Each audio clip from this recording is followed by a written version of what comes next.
আপনার যারা সমালোচক বা যারা আপনার সমালোচক হুজুর বা তাদের যারা সমর্থক, তারা একটি দাবি করে থাকে যে, আপনি আওয়ামী লীগের শাসনামলের সময় নাকি আপনি বহাল তবিয়তে ছিলেন। আপনি আওয়ামী লীগের সাথে তাল মিলিয়ে চলার কারণেই নাকি ওই সময় আপনাকে গ্রেপ্তার করা হয়নি। অথচ অন্যান্য অনেক হুজুর নাকি ওই সময় গ্রেপ্তার হয়েছিলেন, জুলুমের শিকার হয়েছিলেন। তো তারা যারা এই ধরনের অভিযোগ আপনার বিষয়ে করছে, এ প্রসঙ্গে আপনি কি বলবেন? এই অভিযোগটা তো খুব পুরনো, এজন্য আমি খুব কোনো প্রতিক্রিয়া নাই আমার। তবে আপনার মাধ্যমে আমি পুরা দেশবাসীকে জবাব দিচ্ছি।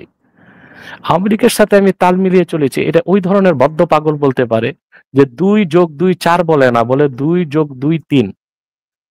ওই রকম পাগল বলতে পারে যে বলতে পারে সূর্য পূবে উঠতেছে না, আজকে পশ্চিমে উঠেছে। এটা ওই ধরনের পাগল বলতে পারে যারা ভারত বিরোধী ঠিকই, কিন্তু জর্জ সরোসের পয়সা খেয়েছে। আমার চেয়ে বেশি শেখ হাসিনা আওয়ামী লীগের বিরুদ্ধে কথা বলার মতো একজন ব্যক্তি বাংলাদেশে দেখান তো। এখন প্রশ্ন হচ্ছে, আমার উপর কি অত্যাচার নিপীড়ন হয়নি? হয়েছে, কিন্তু আমি বলি নাই। কিন্তু আমার বলা আর অন্য যারা জেলে গিয়েছে তাদের বলার মধ্যে কিছু পার্থক্য ছিল। প্রথম পার্থক্য হচ্ছে, আমি শেখ হাসিনা বা আওয়ামী লীগের বিরুদ্ধে যে কথা বলেছি কোনোটাই মন গড়া বলিনি। কোরআন ও সুন্নাহর আলোকে আমার বক্তব্য তুলে ধরেছি যে হাসিনার এই বক্তব্যটা কুফর, আওয়ামী লীগের এই কাজটা ইসলাম বিরোধী, এবং সেখানে আমার কোনো পলিটিক্যাল ইন্টেনশন ছিল না। এটা হাসিনা ও আওয়ামী লীগ বুঝতো। সেজন্য অন্যদের প্রতি তার যে আক্রোশ হতো, আমার প্রতি সে আক্রোশটা হতো না হয়তোবা। দ্বিতীয় হচ্ছে, যেই আলেমরা জেল খেটেছে হাসিনার আমলে, তারা জেল খাটলো, আমি জেল খাটি নাই কেন? তার কারণটা তো এখন স্পষ্ট। যারা শেখ হাসিনার সময় মুরতাদ ও নাস্তিকদের বিরুদ্ধে মাঠ গরম করত, রাজপথ কাঁপাতো, বর্তমান সরকারের আমলে রাখাল রাহা আর গালেবের বিরুদ্ধে তাদের একটি বক্তব্য নাই কেন? জালেমরা জেল খেটেছে, তাদের একটি বক্তব্য নাই কেন? তাহলে কি তখন নাস্তিক আর মুরতাদদের বিরুদ্ধে তাদের আন্দোলন ছিল দিনের স্বার্থে, না হাসিনাকে ক্ষমতা থেকে নামিয়ে কাউকে ক্ষমতায় বসানোর জন্য? মনে রাখবেন, আপনি কারো কাজে যদি ইমানদারি না থাকে আর এখলাস না থাকে, আল্লাহ সাহায্য সে পায় না। এবার আসেন, আপনাকে কিছু দৃষ্টান্ত দিচ্ছি। হেফাজত যখন হরতাল ডেকেছে, যে হরতালের পর আলেম ওলামাকে জেলে নেওয়া হলো, সেই হরতালটার আপনি ঘটনা জানেন? আজকে আমি বলছি, আমি থাকি আব্বাসী মঞ্জিল হচ্ছে নারায়ণগঞ্জ ৪ আসনে।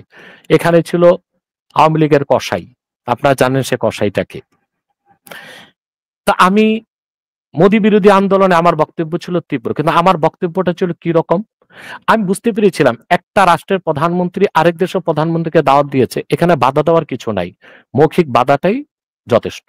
আমি বলেছি যে মোদী যদি আসে আমরা জুতা আর ঝাড়ু দেখাবো। আমার আন্দোলন ছিল এতটুকু। তো যে আলেমরা বলেছে যে তাকে ঢুকতেই দেওয়া হবে না, তারা হুঙ্কার দিলেন। আগের দিন রাতে আমার কাছে হেফাজতের একজন শীর্ষ নেতার ফোন এসেছে, যা আব্বাসী ভাই, আপনি তো মোদী বিরোধী আন্দোলনে ভূমিকা রেখেছেন, তা আমাদের তো কয়েকজন লোক শহীদ হয়ে গেল, আপনার ভূমিকা কি থাকবে? আমার বিবেকে আঘাত হলো। কথা তো ঠিক, এই কর্মসূচিটা আমি দেই নাই যে মোদীকে আটকাবই, মোদীর বিরুদ্ধে তো আমি সবচেয়ে বেশি বক্তব্য দিয়েছি। আমি তখন বললাম, আগামীকাল আমি মাদানীনগর পয়েন্টে আমার সংগঠনের কেন্দ্রীয় নেতাদের নিয়ে থাকবে হরতাল, আমি বাস্তবায়ন করব। এবং আপনি ভিডিওতে দেখবেন যে প্রায় কয়েক হাজার লোকের নাস্তা আমি দিয়েছিলাম সেদিন পিকেটারদের। আমি সেখানে যে দুপুর ১টার আগে পৌঁছেছি মাদানীনগর পয়েন্ট, এটাই ছিল বাংলাদেশের মূল পয়েন্ট হরতালের, হেফাজতের হরতালের। সেখানে সকাল ৮টায় আমার কাছে খবর আসলো, নারায়ণগঞ্জের যিনি নেতা হেফাজতের, তিনি মসজিদের মাইকে ঘোষণা করলেন যে সেনাবাহিনীর লোকজন ওই জল কামান নিয়ে গেছে, মুরব্বী বুঝেন নাই, ভাবছেন এটা ট্যাঙ্ক, বলছে যে তারা ট্যাঙ্ক নিয়ে মসজিদের বাইরে দাঁড়িয়ে আছে, আপনারা বাড়ি যান। ৮টায় হরতাল তাদের হয়ে গেল। দুপুর ১২টায় যেয়ে দেখি যে আরেকজন হেফাজতের নেতা ১২টার সময় মুনাজাত করতেছে, হরতাল এখানেই হয়ে গেছে, আপনারা বাড়ি যান। আমি দেখলাম এটা তো সকল মুসলমানদের ডিসক্রেডিট, হরতালটা তো সন্ধ্যা পর্যন্ত নিতে হবে। আমি তখন সেখানে যে বক্তব্য দিয়ে ঘোষণা দিলাম ৬টা পর্যন্ত হরতাল চলবে। আলহামদুলিল্লাহ, আপনারা দেখেছেন হেফাজতের হরতালটা ৬টা পর্যন্ত চলেছে, এবং আমার সেটা লাইভে তখন প্রেজেন্ট ওয়াচিং ছিল প্রায় ১০,০০০। আমি গাড়িতে উঠার ১ মিনিটের মধ্যে শামীম ওসমান যুবলীগ, র্যাব এবং বিডিআর কে পাঠালো, এবং বৃষ্টির মতো গুলি বর্ষণ করা হলো। সেখানে আমার একজন কর্মী ছিল, ছেলেটি এখন তুরস্কে পড়ছে, আব্দুল মুহাইমিন, তার হাঁটু থেকে পায়ের নিচ পর্যন্ত চুরমার হয়ে গেল সবকিছু। কিন্তু আল্লাহ আমাকে বাঁচাবেন, ১ মিনিট আগে আমি কর্মসূচি ঘোষণা করে চলে এসেছি। এরপরে বলেন, দেশের সমস্ত হেফাজত নেতারা গ্রেফতার হলো, আর যে লোকটা হরতাল 12টাকে 6টা পর্যন্ত নিয়ে গেল তাকে গ্রেফতার করার চেষ্টা করেও হাসিনা কেন ব্যর্থ হয়েছে? নিশ্চিত আল্লাহর রহমত ছিল আমার উপর। বহুবার আমাকে আঘাত করার চেষ্টা করছে, 19 বার আমার উপর গুম, হত্যা ও অ্যাটাক করা হয়েছে। এগুলো আরেকদিন আপনি যদি বলেন আমি একে একে বলবো। আরেকটা কথা বলে দিচ্ছি, এই যে শামীম ওসমান মিথ্যা মামলা 7টি মিথ্যা মামলা দিয়ে রেখেছে সাইবার ক্রাইমে বিভিন্ন মামলায়। আপনার মনে আছে নিজুম মজুমদার আর তুরিন যখন ডিবেটে হেরেছিল আমার কাছে, জঙ্গির সংজ্ঞা দিতে যায় মুক্তিযোদ্ধাদের জঙ্গি বলেছিলাম, খেয়াল আছে বোধহয় সাকিব ভাই? তখন কিন্তু মুক্তিযোদ্ধা মঞ্চ শাহবাগে মঞ্চ করে আমার ছবি আগুনে জ্বালিয়ে মামলা দিয়েছিল। মামলাটা অ্যাক্টিভ করে নাই। আমি যতটুকু জানতাম যে হাসিনা এবার ক্ষমতায় পাকাপোক্ত বসে মামলাটা অ্যাক্টিভ করে আমাকে জেলে ঢুকাবে, কিন্তু আল্লাহ তো এর আগে ফায়সালা করে দিয়েছেন। তাহলে বোঝা যাচ্ছে যারা আসলে এখলাস ছাড়া কাজ করেছে তারাই আওয়ামী লীগ আমলে খেসারত দিয়েছে। আর দ্বিতীয় কথা হচ্ছে এখন তাদের মুখ বন্ধ কেন, এটাই বোঝা যায় তাদের কাছে এখলাস ছিল না। আর আমরা আলহামদুলিল্লাহ আমরা ক্ষুদ্র মানুষ, আমি মনে করি যে আল্লাহর রহমতে আমি বেঁচে আছি, যতদিন বেঁচে থাকবো আল্লাহর রহমতে বেঁচে থাকবো। হাসিনাও আমার কিছু করতে পারেনি, বর্তমান সরকারও পারবে না ইনশাআল্লাহ। একটা কাজ পারবে, আমাকে হত্যা করতে, আর কিছু পারবে না। জেলে নেওয়া তাদের পক্ষে সম্ভব না, নিতে পারে তকদিরে থাকলে, আমাকে হত্যা করা ছাড়া মুহাম্মদ সাল্লাল্লাহু আলাইহি ওয়াসাল্লামের জুতা মোবারকের সদকায় এই অধমের কণ্ঠ বন্ধ করতে পারবে না ইনশাআল্লাহ বাংলাদেশে। কিন্তু যে মৌলভী সাহেবরা আওয়ামী লীগ আমলে রাজপথ গরম করলেন, 2 সাতেব নাস্তিকের বিরুদ্ধে তাদের মুখে বন্ধ রইল কেন? এর কি জর্জ সরোসের পয়সা কি না? এটা আমি আপনার মাধ্যমে তাদেরকে প্রশ্ন করলাম। হ্যাঁ, হেফাজতে প্রচুর এক মুখলেস নেতা আছে।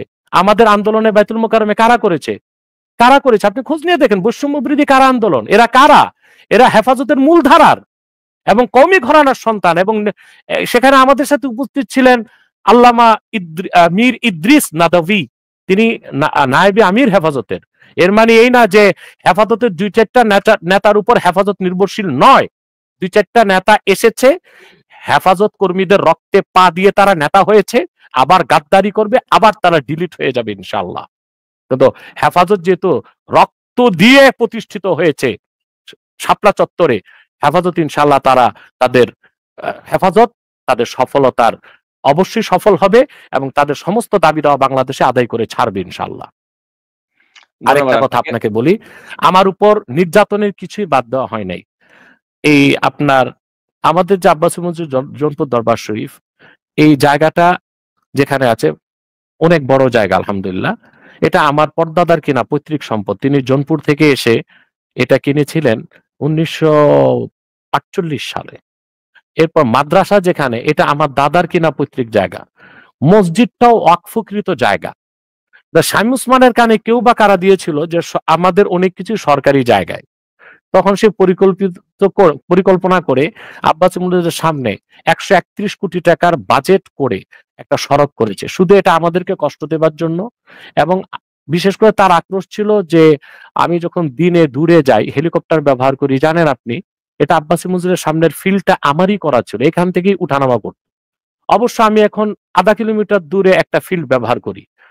তো একবার সে এসেছিল আমার কাছে লোকবল নিয়ে, নির্বাচন আগে 18 সালে, আমি তখন আসর নামাজ পড়তেছিলাম। তো শামীম ওসমান তখন আমার ওই ফিল্ডের কাছে যে সিগারেট টানতেছিল, আমি নামাজ পড়ি আর সে সিগারেট টানতেছিল। আর শুনছি সে নাকি 72 রাকাত নফল নামাজ পড়তো। এই যে আওয়ামী লীগের এই কসাইটা যে কি পরিমাণ ভণ্ড তা এখন মানুষ বুঝতেছে।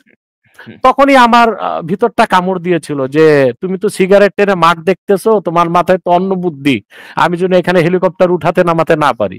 তো কি হয়েছে, আমার একটু কষ্ট হয়, আধা কিলোমিটার 1 কিলোমিটার দূরে যে আমি তো ব্যবহার করছি আল্লাহর রহমতে, সমস্যা তো হচ্ছে না।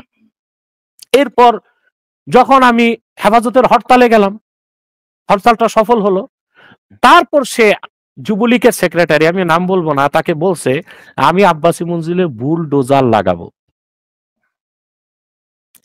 আমি প্রচন্ড রেগে তার সেই যুবলীগের সেক্রেটারি অন্য নেতাদের বলেছিলাম, আমার যতটুকু মনে পড়ে আমি বৃদ্ধাঙ্গুলি উঠায় বলছিলাম শামীম ওসমানকে বুলডোজার নিয়ে আব্বাসী মঞ্জিলে আসতে বললেন।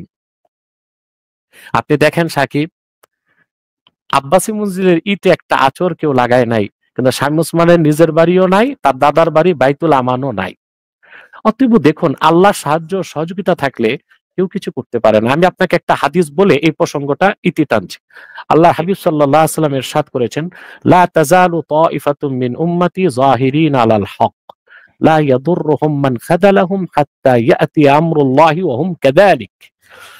যে আমার উম্মতে মুহাম্মাদের মধ্যে একটি দল সব যুগেই থাকবে, যারা সত্য ও ন্যায়ের পক্ষে কথা বলে যাবে। নিন্দুকের নিন্দা, হিংসুকের হিংসা, অত্যাচারের অত্যাচার তাদেরকে সত্য থেকে বিচ্যুত করতে পারবে না। এই অবস্থায় কিয়ামত চলে আসবে। তাই আমি ব্যক্তিগতভাবে মনে করি যে আমি জ্ঞানী নই, গুণী নই, আমার কোনো গুণই নাই আমি মনে করি। তবে এটা আমি হলফ করে বলতে পারি, আল্লাহর হাবিব মুহাম্মদ মুস্তাফা সাল্লাল্লাহু আলাইহি সাল্লামের জুতা মুবারকের সদকায় ১৫০০ বছর পরে উম্মতে মুহাম্মদীর ওই দলের একজন সদস্য আমি। অর্থাৎ আমি মৃত্যু পর্যন্ত হক কথা বলে যাব এবং হক দলটি কিয়ামত পর্যন্ত থাকবে। আশা করি আমি উত্তরটি আপনাকে দিতে পেরেছি। জি, নিশ্চয়ই।